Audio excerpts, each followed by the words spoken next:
به خانه خدا بدون محرم، به همراهی پدر، به همراهی بابا، به همراهی شوهر، به همراهی فرزند، به همراهی تقا، عمر که اینها محرم هستند یا جیان، بدون محرم کدام زنی سفر کنند این سفر برای سفر حرام کرده شده، منع کرده شده. پیامبر خدا گفتند لا یحل لامرأة تؤمن بالله والیوم الآخر ان تسافر مسیرة یوم و لیلة. با اون زنی که با الله تعالی و به روز قیامت ایمان دارد حلال نیست که به مسافه زیاده از 7 کیلومتر بیرون بدون محرم سفر کند. حلال نیست یعنی حرام است.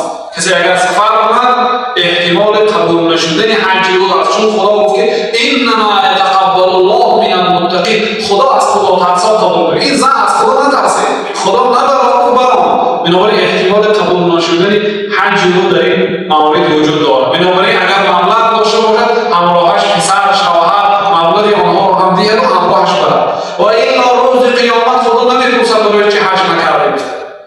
عجیب انسان ها بین افراط و تفریط هستند. یک زنی که خدا حج نمیاد مگر با همراهی ولی، با همراهی یک محرمت میاد، نرا گفتم مسئله میرد. بعضی آدم ها خدا اون دست نمیرد. عجیب نرا باید میرد، را باید نمیرد. بنابراین اقوال علما در مسئله محرم رو برای شما بیان میکنم. امام ابو حنیفه اینقدر داد و فیغان بزنیم که از مذهب حنفی عمل کنیم، موافق مذهب حنفی نماز خوانید بگوییم، برای چی موافق مذهب حنفی حج نمیکنیم؟